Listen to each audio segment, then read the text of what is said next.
What's up, guys? Welcome back to the Educated Barfly and the very second episode of Bartenders Book Club. Today I'm going to be reviewing Brad Thomas Parson's Last Call.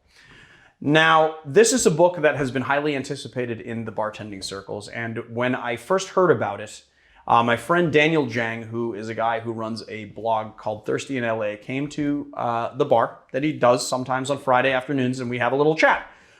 He brought up that Parsons was going to be in town at Redbird doing an event for this book, and the conversation kind of, flitted to like what this book was about. I had initially thought that this book was about what your desert island drink would be. So I do this with, I do this quite often with regulars and some, people at the bar where they kind of have this whole thought this kind of theory on like this thought game about which your desert island drink would be. If you could only have one drink for the rest of your life and you're stuck on a desert island with just the stuff to make this drink, what would it be?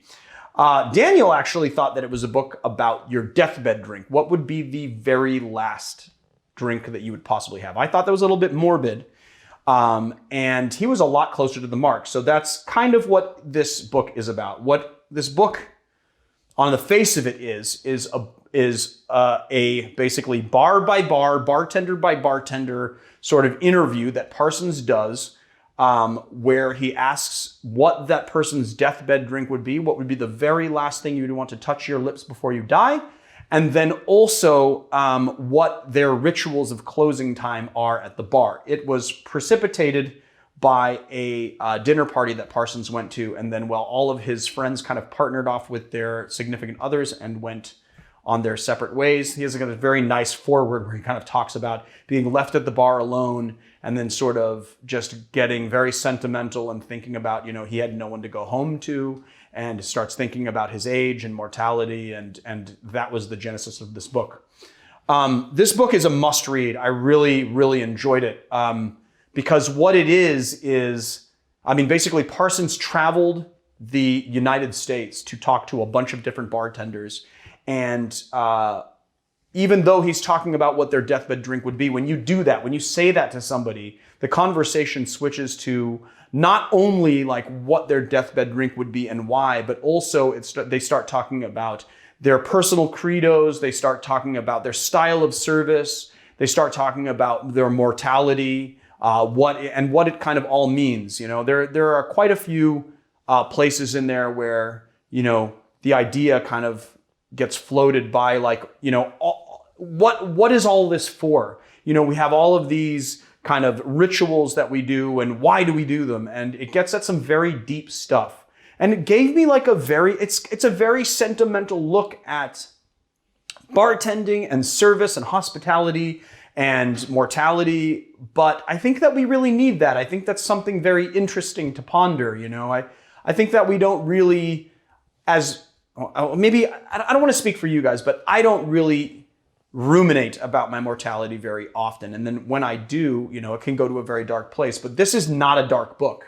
This is something that I think poses a very interesting question. And you get a very good look, not only at very well-known bartenders that when you read articles about them, you usually just get the surface of them, but you actually get to know them as people a little bit, and he kind of pulls them out. So the way that the chapters are set up is you have, if we can pull it open and just look at one of these guys. The photography, by the way, is stunning.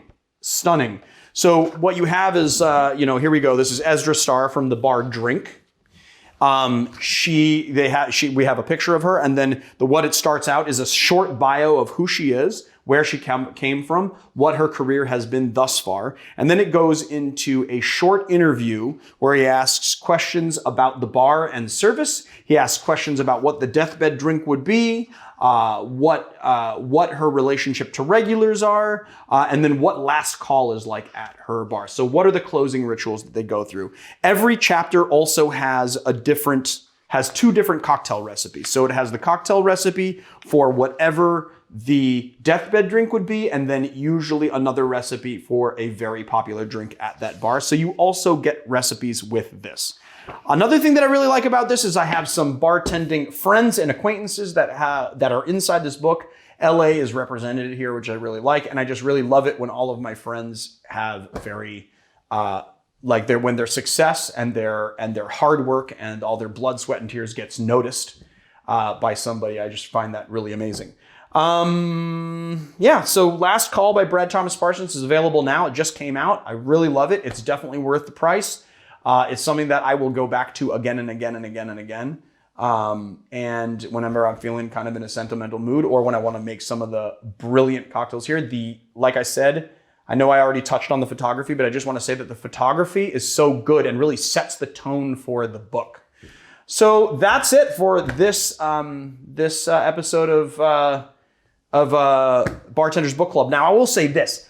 The response from the last book club review that we did was so positive that I decided to make this a thing that we're going to do every month.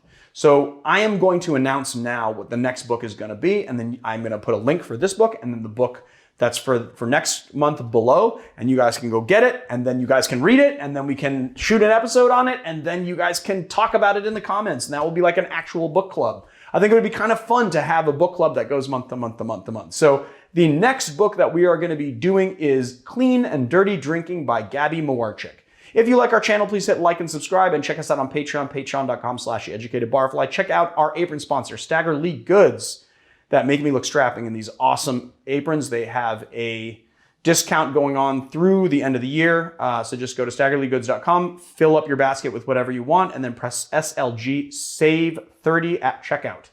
And yeah, I don't know. I guess I'll see you guys on another time.